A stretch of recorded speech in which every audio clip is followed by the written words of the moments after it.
Well, good morning, everybody. This is Tina at the Powder Magazine, and I'd like to welcome all of you to our Second Cup Conversation, November edition with a visit to the Moffatt-Ladd House and Garden with Executive Director Jeff Barraclough. I really don't have any announcements to make today. We are going to take December off since everybody's busy through the holidays, and then we have a couple of things we're working on for January and February. So we'll keep you updated on that.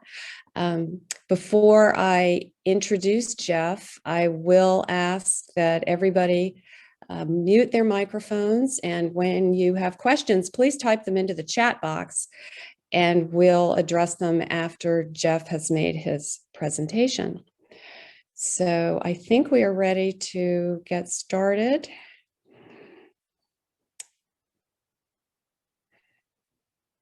All right, so quick introduction for Jeff. He is the executive director of the Moffatt-Ladd House and Garden in Portsmouth, New Hampshire, a position he's held since June of this year. Prior to this, Jeff worked for the Manchester Historic Association and Millyard Museum in Manchester, New Hampshire for 10 years, where he served as director of operations. He has extensive experience in the museum and historical field, having previously worked at the Adams National Historic Park in Quincy, Massachusetts, the New England Historic Genealogical Society in Boston, and Lee Scouting Museum in Manchester. He is also an adjunct faculty member at Gordon College and currently serves as president of the New Hampshire Heritage Museum Trail. He lives in New Hampshire with his wife and 3 children. So we are glad to welcome Jeff, and thank you for joining us today and sharing your expertise and showing us this beautiful property. Thank you very much. I'm going to share my screen for a moment. All right. Well, good morning. Thank you for inviting me to be here, and welcome to the Moffatt-Ladd House virtual tour. It's a pleasure to be here this morning. So the Moffatt-Ladd House in Portsmouth is a very interesting house. One of the things that makes it so unique from a museum standpoint is the fact that it was occupied by 5 generations of the same family from the time that it was built in 1763 until 1900. And since 1912, it has been managed by the NSCGA of New Hampshire, when members of that family gave the New Hampshire Dames a lease of the property and later turned over outright ownership of the property to the Dames. In this program today, I will be telling you about many of the interesting people who once lived here and give you a virtual tour of the house. And I just want to introduce as well who's on this call, Stephanie Rower-Houston. She is the house manager here.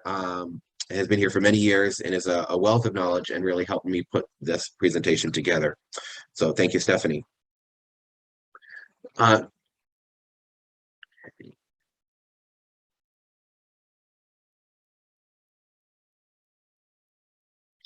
right, to give you a little geography, we are located on Market Street in downtown Portsmouth, New Hampshire. For those of you who are not familiar with the area, Portsmouth is on the New Hampshire seacoast. It is a historic seaport and one of the oldest communities in New Hampshire, founded in 1653.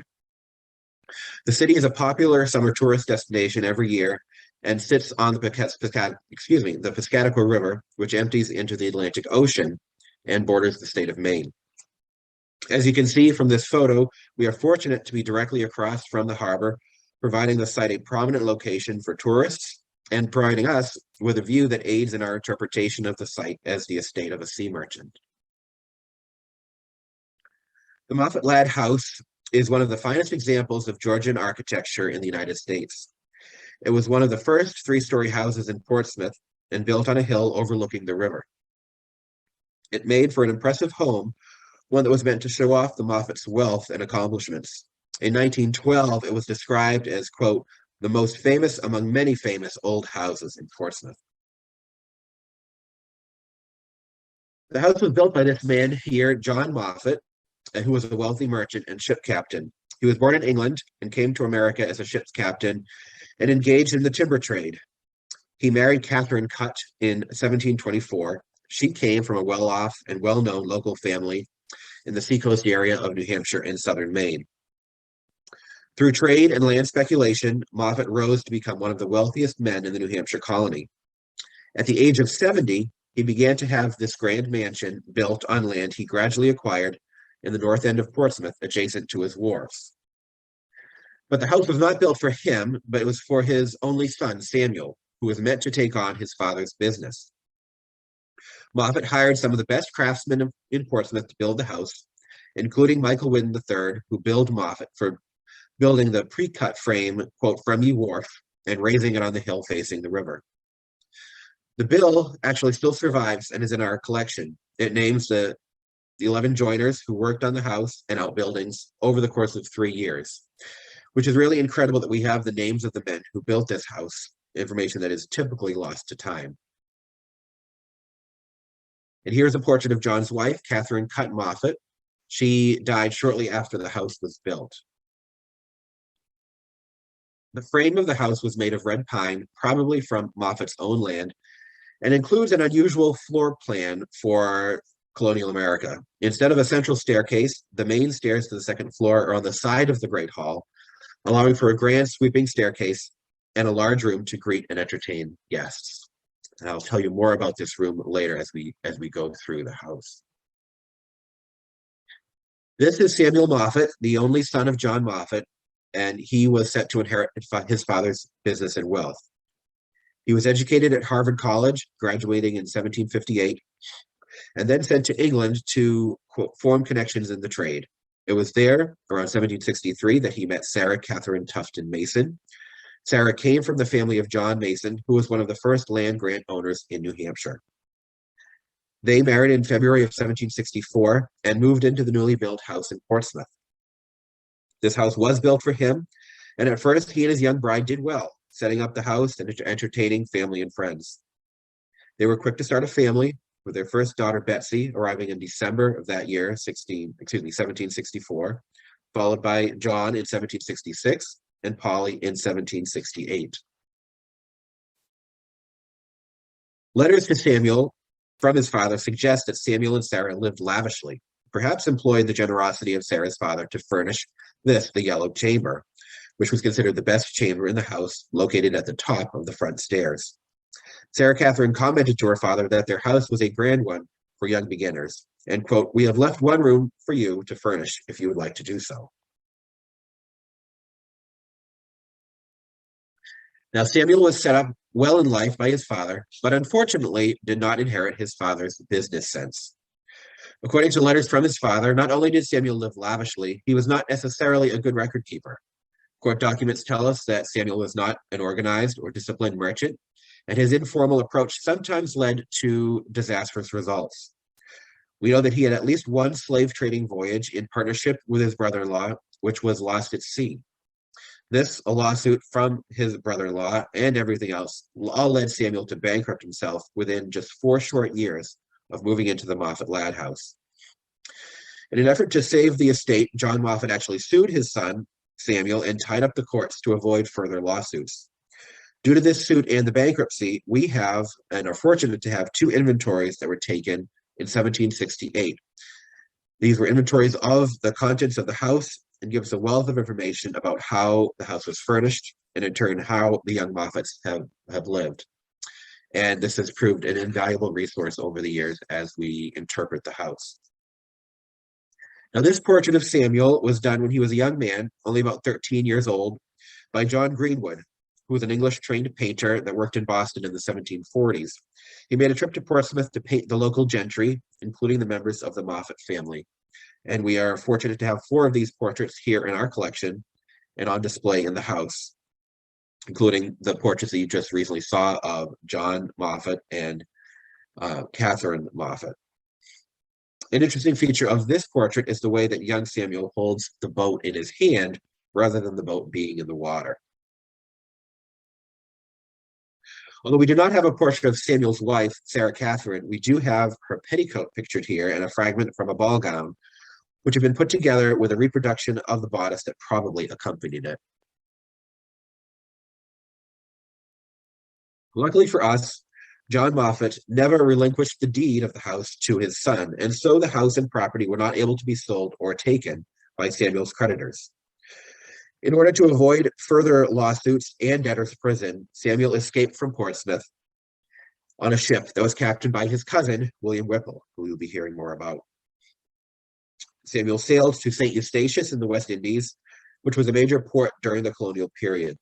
He eventually made his way to Demerara in South America, where he started a sugar plantation. Sarah Catherine, his wife, was pregnant with their third child at the time, eventually joined him in May of 1769. Samuel never returned to Portsmouth, although Sarah did travel back a few times, and they sent their children back to New England for schooling. They would have 3 more children while in South America, but Polly, their third daughter, who was born after Samuel's departure, never joined them. She remained in Portsmouth. And Samuel died in 1780 in his mid-50s. Sarah stayed on for a while and tried to keep the plantation going, but after severe weather that burst their dams, she eventually gave up and returned to Portsmouth several years after Samuel's death. Now, as all of this was unfolding, with Samuel and his family, his sister, Catherine Moffatt, was left to care for their ailing father and for Samuel's children who had remained in Portsmouth. She and her father, John, moved into the Moffatt-Ladd house after Sarah left, and Catherine took on the daily management of the household. A couple years later, in 1771, Catherine quietly married her first cousin, William Whipple, who was the son of Catherine's aunt on her mother's side. Remember, William was the one who helped Samuel escape to St. Eustatius. Only a few people were present at William and Catherine's wedding, including Samuel Moffatt's close friend and constant correspondent, Jonathan Parker.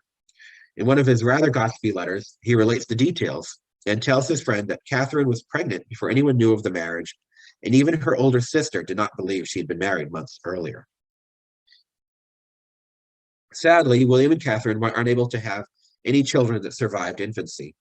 One son, William Whipple III, lived to almost 1 year. He is buried in the North Cemetery here in Portsmouth, just up the street from the Moffatt-Ladd house. Now, William Whipple is most famous for being one of New Hampshire's 3 signers of the Declaration of Independence. This portrait of him was not made until 1888 by New Hampshire artist Ulysses Dow Tenney. There are no portraits of Whipple, who died in 1785, taken from life. John Trumbull included Whipple in his paintings, The Declaration of Independence and the surrender of General Burgoyne at the Battle of Saratoga. In both, Whipple is shown in profile. So Tenney's inscription of this portrait indicates that he took the likeness from Trumbull. And in a letter to Thomas Jefferson, in response to Jefferson's question about the source of his portraits in the painting, Trumbull noted that in the case of William Whipple, whom he knew, he had painted him from memory. So we're not exactly sure what he looked like, but we presume this is close. From what we know of Whipple's letters, he was an enthusiastic patriot, and he had no patience for those who wavered in declaring independence. As a young man, Whipple received a basic education and then went to sea. By the time he was in his 20s, he was already serving as captain of one of his uncle's ships. His uncle, you remember John Moffatt, was a wealthy merchant and the man who had built the Moffatt-Ladd house. William Whipple retired from the sea, as was usual for well-to-do young men, at about the age of 30. He went into partnership with his brother, Joseph Whipple, and the two became successful merchants, owning and investing in ships that, like those owned by John Moffatt, included fishing vessels, ships going back and forth to the Caribbean, ships going to England, and at least one slave trading vessel, the Black Prince. We assume that, like Moffatt's documented slave trading voyage, Joseph and William Whipple's ship went to the west coast of Africa. We know that both William and Joseph Whipple came to eventually abhor the slave trade and believe in freeing the slaves. Both were slaveholders themselves and eventually did manumit their own enslaved servants.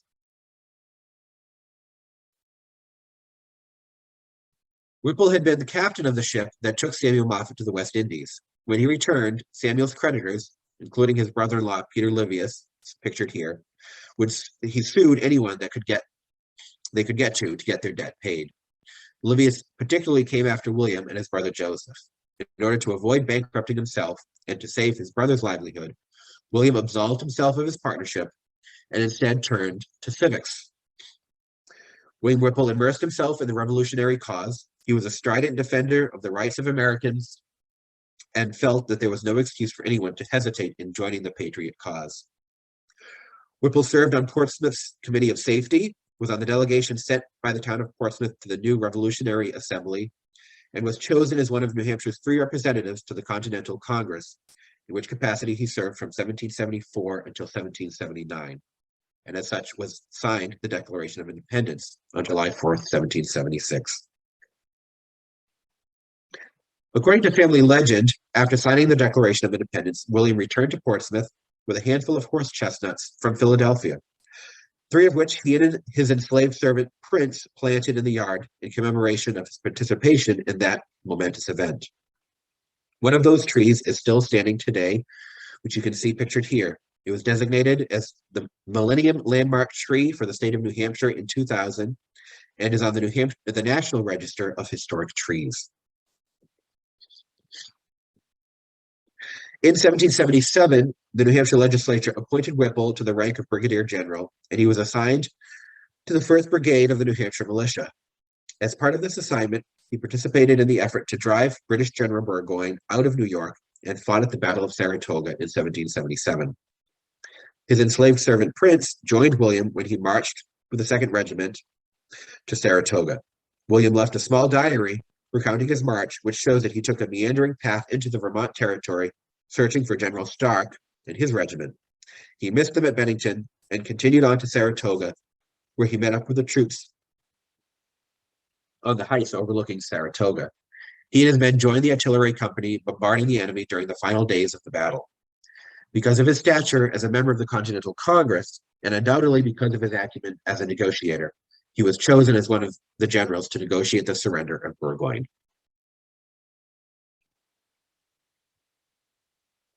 Excuse me. You can see he is pictured here in this painting by Trumbull of the surrender of Burgoyne, and there's a close-up with him in the center there in profile. General Burgoyne traveled with a huge entourage and never marched into battle without all of the comforts of home. Whipple's diary recounts the preparations for the trip to accompany him back to Cambridge, Massachusetts. Whipple complains in his diary that Burgoyne kept stalling and then was ready to leave just as it began to rain, and the whole trip was in heavy rain. Whipple returned home from Saratoga in late October 1777. He continued to follow the events of the war, and in his letters to fellow delegate Josiah Bartlett, Whipple wrote eloquently about his opposition to coming to terms with the English. Following the Revolution, Whipple served in the state legislature and as a judge of the Superior Court until his death in 1785 at the age of 54. He was laid to rest in the North Cemetery. His grave was marked originally by a table stone and then a tomb. The stone on top of the tomb was badly weathered and was replaced by the Rockingham Bicentennial Committee in 1976, which is what you see here. Now, Prince Whipple, the enslaved servant of William Whipple, likely accompanied William to Philadelphia in 1776 at the meeting of the Second Continental Congress and served as William's bodyguard in the Continental Army. He was born in Africa and came to America as a young child. One account of Prince's life records that Prince was born to wealthy parents and was sent to America to be educated, but the captain of the ship sold him upon arrival in Baltimore, and he was eventually purchased by General Whipple. This is a photograph of Prince Whipple's grave in the North Cemetery, just very close to where William Whipple is buried. And we believe this was marked in the 1930s and later presented with another marker identifying him as a Revolutionary War veteran. In 1779, Prince signed and possibly wrote a petition of freedom to the New Hampshire legislature. In the petition, the 20 signers, who identified themselves as, quote, natives of Africa now forcibly detained in slavery, petitioned the New Hampshire government for their freedom and were likely inspired by the Declaration of Independence. The enslaved men wrote in the petition that they, quote, pray for the sake of injured liberty for the sake of justice, humanity, and rights of mankind, for the honor of religion, and by all that is dear, that your honors would graciously interpose on our behalf and enact such laws and regulations as you in your wisdom think proper, whereby we may regain our liberty and be ranked in the class of free agents, and that the name of slave may not more be heard in a land gloriously contending for the sweets of freedom.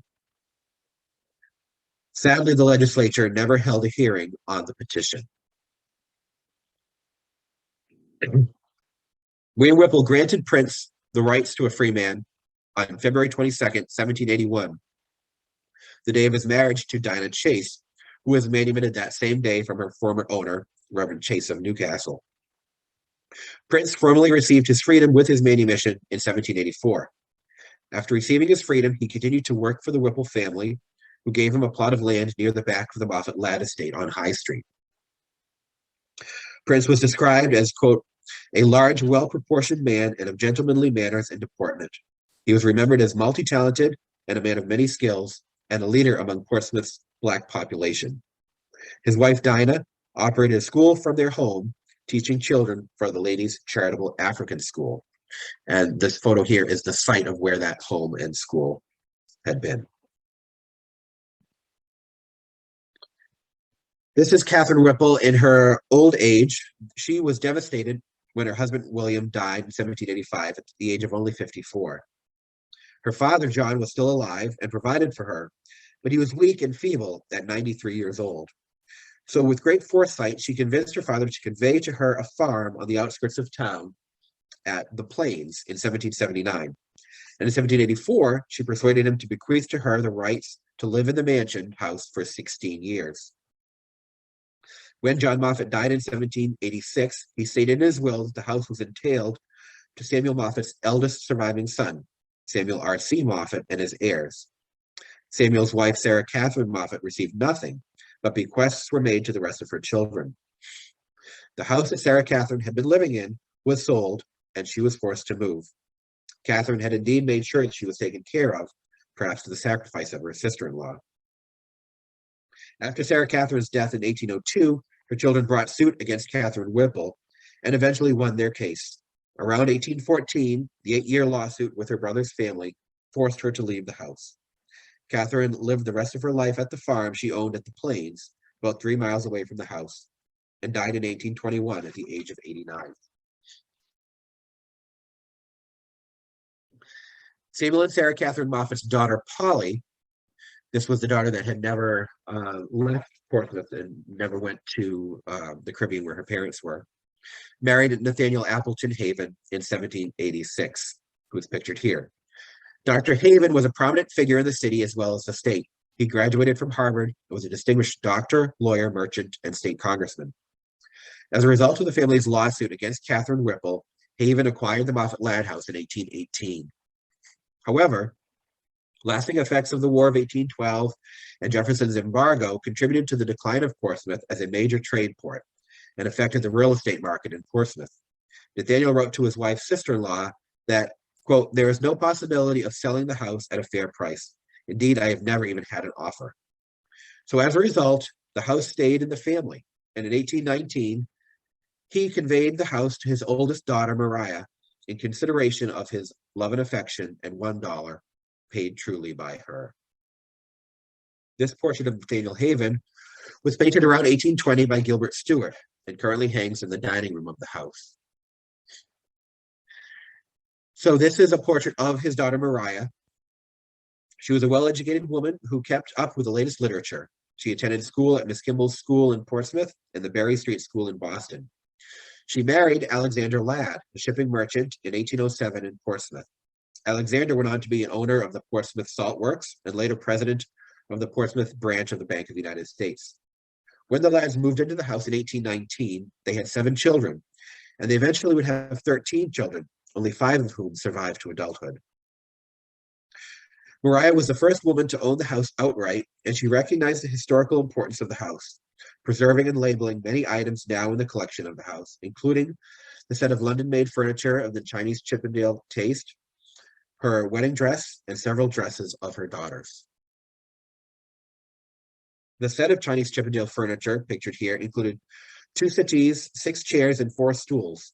It did not come into the Moffatt-Ladd house until about 1840, when Maria Ladd recorded that the set was given to her. The set was purchased by her father, Nathaniel Haven, from the estate of Mark and Elizabeth Wentworth in 1794. It is believed that the set was made in a London shop and imported to America by Governor John Wentworth, who was the last royal governor of New Hampshire. A portrait of Maria from 1847 shows her seated in one of these chairs.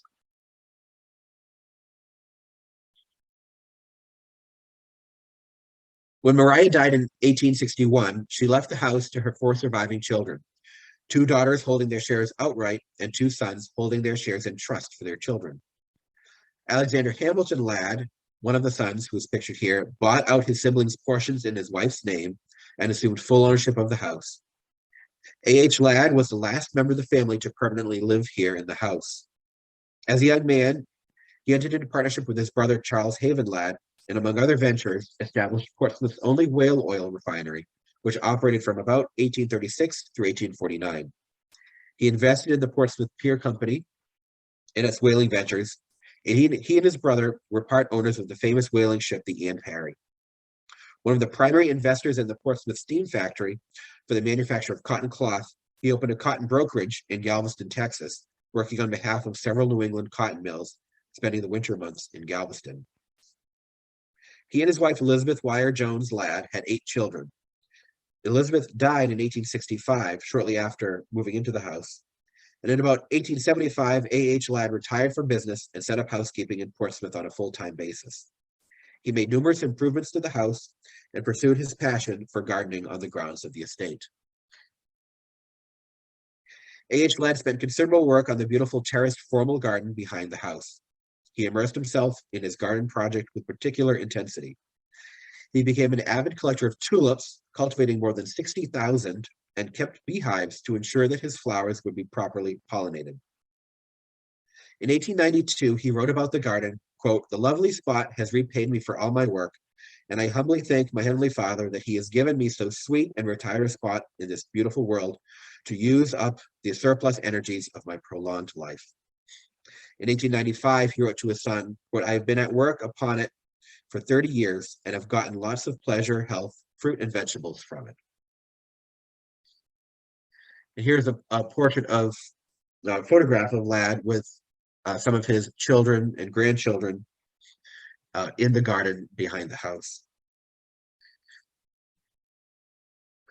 In spite of the beauty that he brought to the house and grounds, A.H. Ladd could not prevent the decline of the port of Portsmouth. As the city's maritime trade diminished, its dockyards became unpleasant places. Freight trains pulled into the coal yards along the banks of the Piscataqua River within 100 yards of the house. And more than once, he repelled would-be robbers from the property. His children tried to persuade him to give up the family home, but A.H. Ladd insisted on protecting and preserving the house, as he was profoundly aware of the importance of the house and the family that had occupied it for more than a century. A.H. Ladd died on May 21st, 1900. His children inherited the family home, and for the next 11 years, they maintained it and used it on occasion, but no one chose to make it their permanent home. In 1911, the heirs of Ladd offered the house to the National Society of the Colonial Dames of America in the state of New Hampshire to be preserved as a museum and maintained as the group's headquarters, bringing an end to the nearly 150-year occupation of the house by the same family. The lease of the house, barn, and grounds were offered for 30 years at the nominal sum of $1 a year, and the society was to maintain full control of the premises.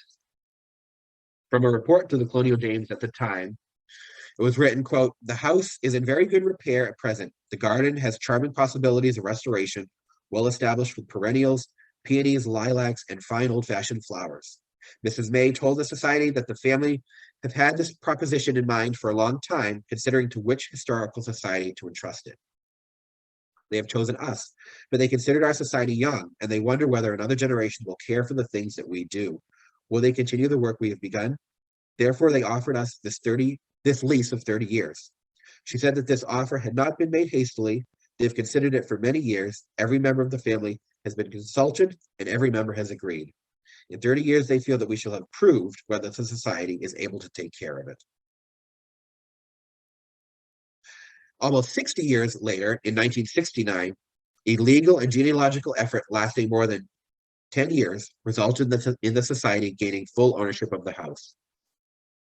Nearly 300 heirs of Alexander Hamilton Ladd each signed over their undivided partial interest in the property to the New Hampshire Danes. That same year, the house was named a National Historic Landmark. And to this day, the NSPGA New Hampshire operates the Moffatt-Ladd House as a historic house museum, providing guided tours of the property to visitors. I'd like to spend the last minutes of this program,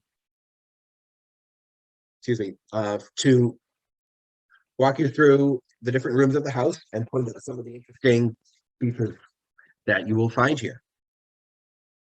The first floor holds the Great Hall, which we've seen earlier, just inside the front door. As I'd mentioned, rather than a central staircase that was typical of Georgian architecture in New England, the main stairs were built on the side of the Great Hall, allowing for this grand sweeping staircase and a large room in which to greet and entertain guests. Because of this, there was no room for a fireplace, which meant that the room, and in fact the entire front quarter of the house, was unheated. Among some of the most interesting features of this room are the exceptionally fine woodwork. The soffit panel seen here under the stairs is particularly distinctive, and the carving of the stair brackets is documented to Ebenezer Deering in a bill that survives in the Moffatt papers. John Moffatt's accounts in the same collection also document Michael Whidden III as the builder of the house. It took more than 467 days of labor for Whidden and 11 other joiners to finish the building. The balusters of the main staircase feature a triple arrangement of 3 different types of turnings on each riser. This is a detail that was distinctive to the finest houses in the Piscataqua region, usually attributed to the turner Richard Mills. The wallpaper on the room is by the Dufour Company of Paris and was made around 1815 to 1820 and installed soon after by Maria and Alexander Ladd when they took ownership of the house. The pattern depicts scenes from the Bay of Naples. It's interesting to note that the paper wraps around the Great Hall, up the staircase to the second floor, and that the scenes never repeat. Documents reveal that the Moffats held balls in their home, which probably would have taken place in the Great Hall. And we can imagine William Whipple meeting with other revolutionary leaders here. In the 19th century, members of the Ladd family recorded that they used it as a site for family theatricals. We're not entirely sure how the room was used during the winter months, as it remained unheated until Alexander Hamilton Ladd installed a furnace in the late 19th century. To the rear of the Great Hall is the formal parlor. One of the most significant events to take place in this room occurred in early December of 1777, when William Whipple hosted a dinner for John Adams, who was in Portsmouth on legal business, along with the Reverend Ezra Stiles and 2 French gentlemen. Congress had just appointed Adams as one of the joint commissioners to France, seeking aid for the American war effort from the French King, Louis XVI. The dinner guests likely discussed the progress of the war and the possibility of an American-French alliance. A major restoration project was recently completed on this room to interpret it as it would have looked in the 1780s. Amongst other things, the red flocked reproduction wallpaper was installed, reproduction window curtains in red wool and matching furniture cushions were added, and the room was painted to match the color it would have been at the time. The newly restored parlor now gives visitors a vivid picture of the English goods that would have been used to furnish a colonial parlor and a sense of what the room would have looked like when William Whipple lived here. In the back of the house is the kitchen, furnished to reflect its probable appearance in the early 19th century. The kitchen is notable for the large dresser used for displaying and storing tablewares. It holds pre-revolutionary English and Dutch ceramics and pottery, Chinese and Japanese porcelain, as well as English pewter and tin. The kitchen is shown as a working kitchen with 2 enslaved members of the household during Mrs. Whipple's tenure, Sue and Duke, in the kitchen, preparing dinner. Duke is dressed to wait on the family in the front parlor, which is now the dining room. And here's the dining room, the final room on the first floor, which is restored to be a dining room as it would have looked in the 1820s after the Ladds moved in and made some architectural changes to the room. Originally, the room was used as a parlor and would have been the more formal of the 2 in the house. The room was also referred to as William Whipple's study during his occupancy. Located adjacent to the front door, it is logical that Whipple would have entertained both business associates and revolutionaries in this room. However, it was probably changed to a dining room when Alexander and Maria moved into the house. An 1849 inventory of the house tells us that as they and their children aged, the room was used as more of a study, with a line of books on the sideboard, several sofas, and board games stored in the room. The second floor continues the unusual floor plan of the house with a large unheated stair hall and landing, along with a long rectangular room now known as the long chamber. The long chamber is an interesting room because since it lacked heat, it probably was only used extensively during the summer and fall. It is likely that it served as a retiring room for gentlemen during entertainments, and its position overlooking the family wharves suggests that it was used as an office before the counting house was built on the grounds in 1832. For this reason, it's furnished with a desk and a bookcase containing some nautical instruments and books, a map case with nautical charts, a game board, and a table with wine and wine glasses. There was a daybed in this room when John Moffatt's inventory was taken in 1786. And we believe that John Moffatt may have spent many hours here when he was elderly and ailing. 3 bedrooms complete the rest of the second floor, all of which have their own fireplaces. Here's the yellow chamber mentioned earlier. The chamber was decorated in high English style of the time. And the wallpaper in the room is a reproduction of the original design. It was block printed and stenciled with open reserves to hold engraved hunting scenes, which you can see here. There are 11 scenes, 8 of which we currently have in our collection and are displayed in the room. This room was well documented, much to our benefit. When the second generation of Ladds acquired and moved into the house, they had the original wallpaper removed, but saved large portions of it. They cut out these hunting scenes and distributed them amongst their family as mementos. Fortunately for us, those saved items survived, and the colonial dames were able to use the samples to have the paper reproduced in the 1970s. We are now currently embarking on another full restoration of this room using new technology to reproduce the wallpaper and textiles. This is the green chamber, the room that is traditionally known as William and Catherine Whipple's bedroom. And the third bedroom on the second floor is known as the white chamber. This room is furnished to reflect the period of occupancy by Alexander and Maria Ladd. The room was also most likely occupied by Alexander Hamilton Ladd, at least after he retired and lived in the house year-round, from about 1878 to 1900. Also at this time, the southern wall was moved further into the room to create sufficient space behind the fireplace for a bathroom. Ladd also knocked out closets to create additional space, which would have made this a convenient master bedroom for A.H. Ladd. The third floor is accessible by a back staircase and holds 3 bedrooms, as well as servants' quarters that consisted of 3 additional bedrooms. With the Ladd's large family, they had several servants to help with the children and run the daily operations of the house. From the 1785, 1786, and 1855 inventories that were taken of the house, we know that there were at least 3 live-in servants in the house for most of the duration of the family's occupation. This servant's room has been set up based on the 1855 inventory of Alexander Ladd. The room was most likely occupied by a trusted servant or governess because of the intricate moldings along the ceiling, floor, and around the windows, in addition to the window seats. The large closet in the room most likely held the family's linens. One of the bedrooms on the third floor is set up as a nursery, interpreted to the time when Alexander Hamilton Ladd's daughter and grandchildren were living in the house.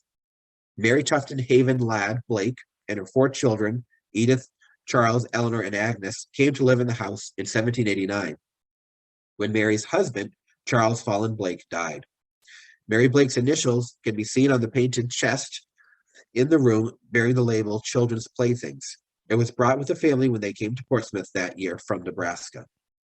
Blake was a midshipman at the Naval Academy during the Civil War and saw some action aboard the USS Constellation. Before he retired and moved to Nebraska with his family, he had advanced to the rank of lieutenant commander and served for a time in France. When Blake died, Alexander Hamilton Ladd, then a widower, brought his oldest daughter and her children back to live in the house. And many of the children, I mean, many of the items in this room are from that time when the children lived here. There are two other buildings on the grounds of the property that I would like to mention. This is the warehouse, built in the 18th century and moved to its current site around 1840. The Moffats and the Ladds had their wharf directly opposite the house on the banks of the Piscataqua River.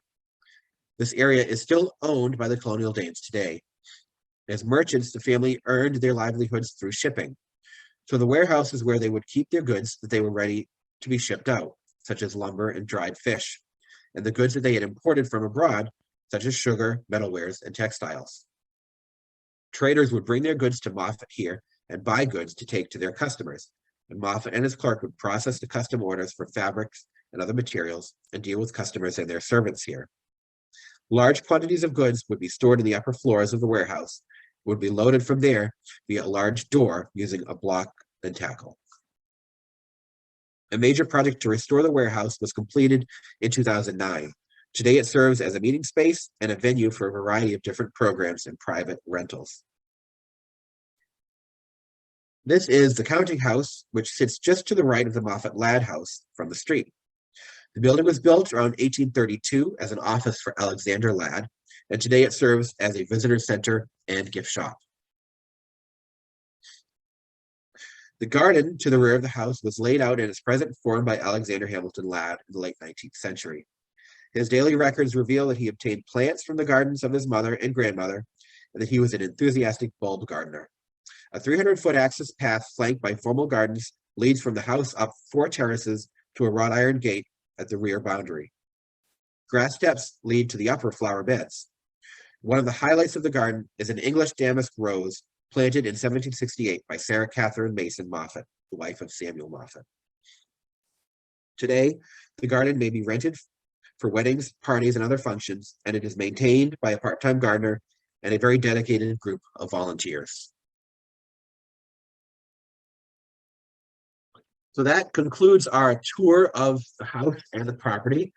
I do want to thank you for your attention, and I am happy to answer any questions that you might have. And I would just like to encourage you all to come and visit the Moffatt-Ladd House if you are ever in New England. So thank you very much. Thank you, Jeff. That was amazing. Yeah, I've definitely got both Portsmouth and Portland on my summer list next year when we're in New Hampshire.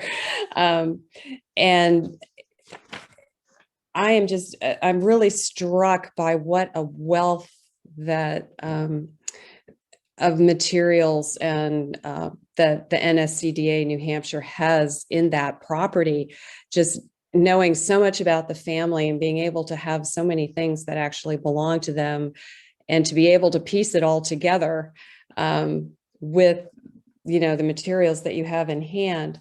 I had a couple of questions, and anybody else who has questions, please type them into the chat. I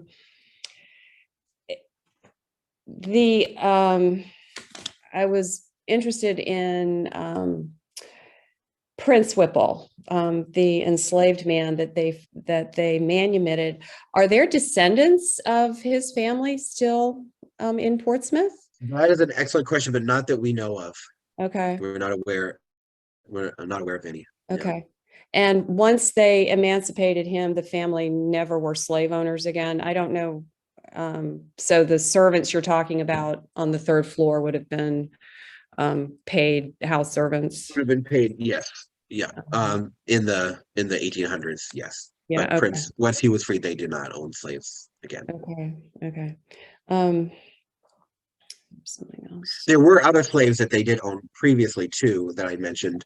We know there was references to a Sioux and a Duke that we know would have been here in the 1700s.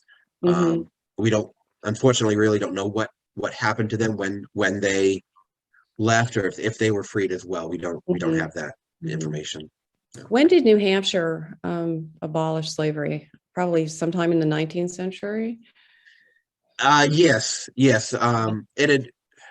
I believe technically it would have been in the 1820s, but by that point it had kind of died out on its own. by that time. Yeah. Yeah.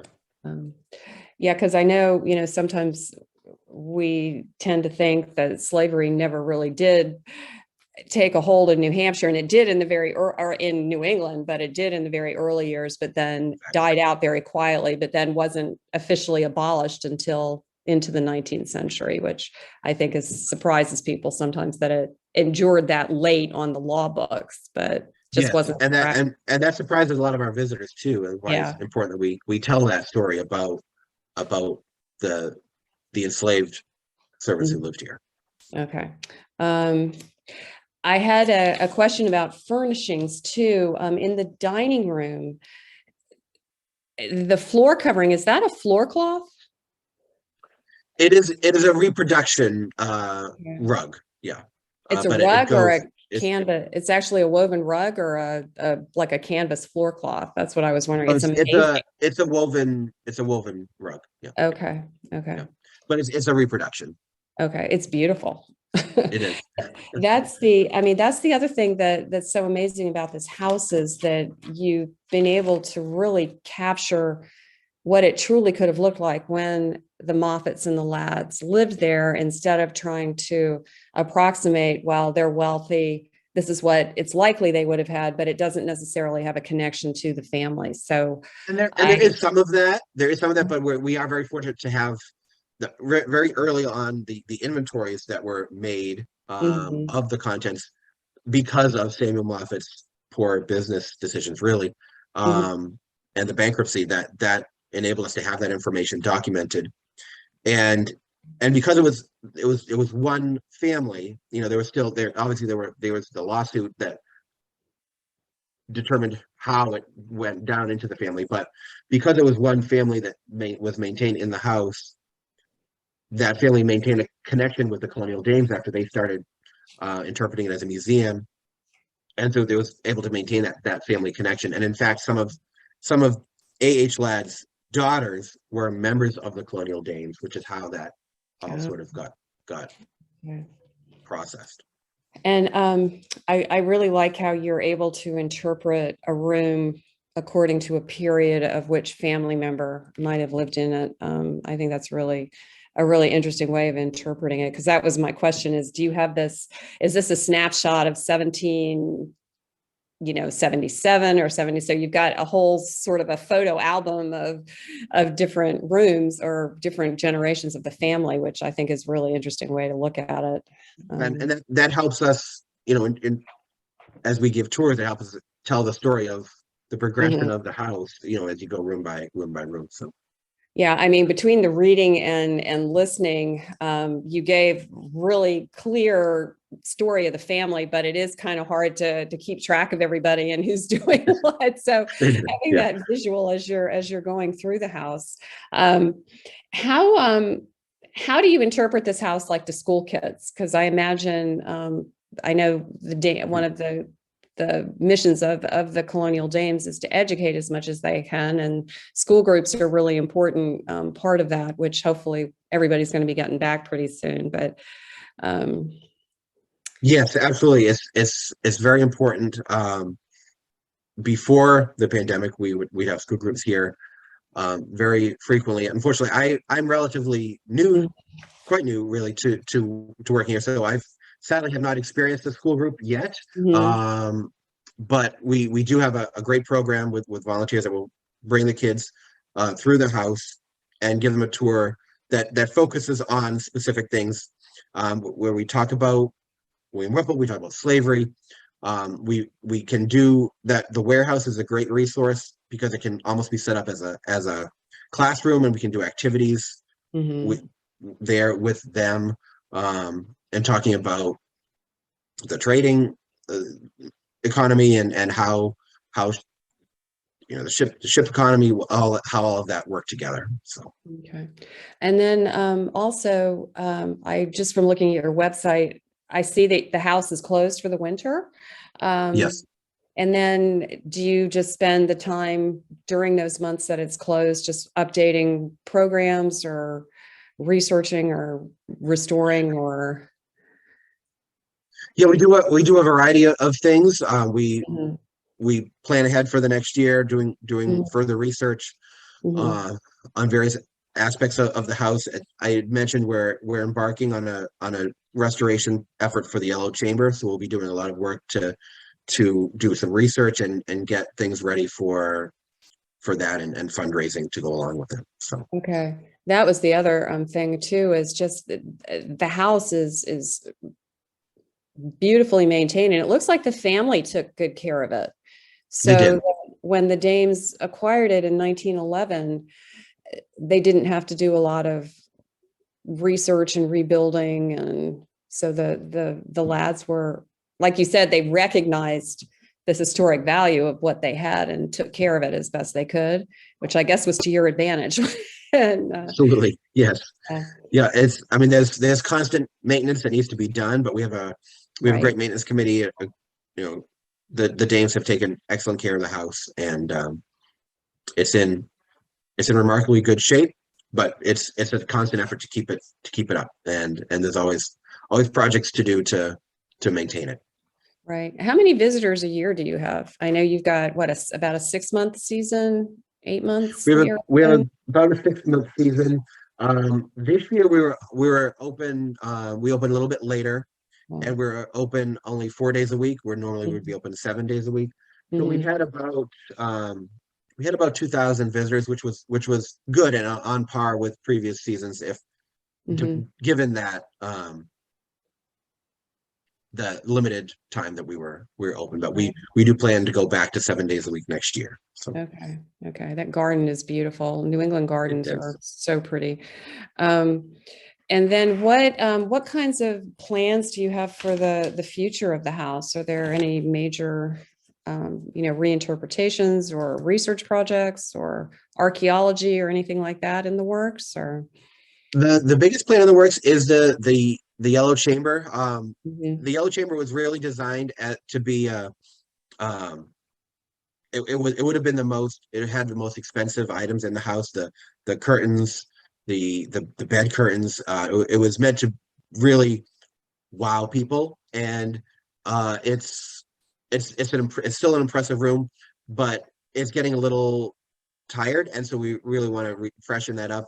The Mhm. A lot of some of the curtains are kind of worn and in some cases threadbare, and we really want, with the technology available now, since we have portions of what the original curtains looked like that have been kept, we're gonna try to reproduce those Mhm. original curtains to make it more exact of what it would have looked like when Samuel Moffat first lived here. Mhm. And the technology of wallpaper reproduction has improved as well. So the thought is that we can improve that and just look at the furniture and maybe reinterpret Mhm. based on the original inventories what furniture is in that room.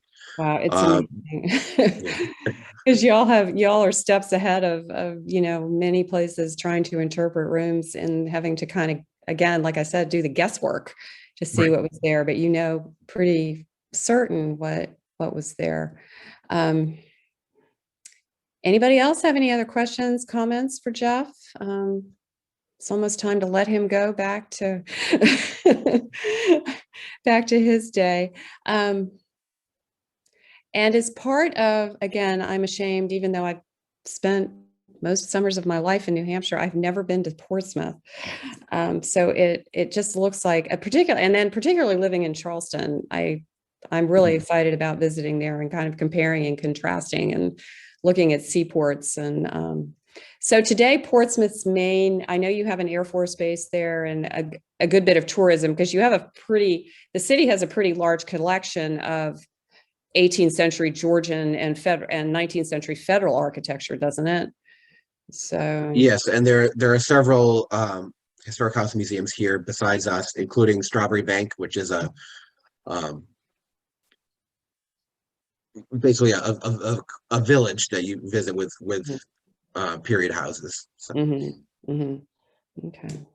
All right. yeah. Any other Well, questions? please do come and visit Portsmouth, I and we'd love to give you a tour. So, I would love to see it. So I do want to thank you for your time and sharing this beautiful property with us. And um, good luck in your researches over the winter. And when do you expect, do you have a sort of a time frame for the Yellow Room? Are you going to reopen it in the summer? Or is it going to be a couple of years or?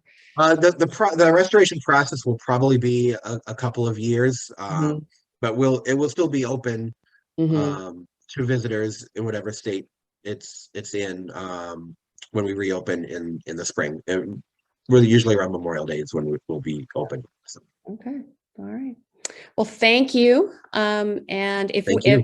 we at the Powder Magazine can do anything for your staff or any New Hampshire dames, we're happy to give you a tour of our little 1713 gunpowder magazine that we're very proud of here in Charleston. So I hope everything goes well for the winter and that schools will start coming back in the spring Yes. and visitation will be up and that we can all get moving forward again. But thank you so much for doing this. This is just a beautiful spot. Well, it's my pleasure. Thank you for inviting me to be a part of it. All right. Thank you. Bye-bye. Bye-bye.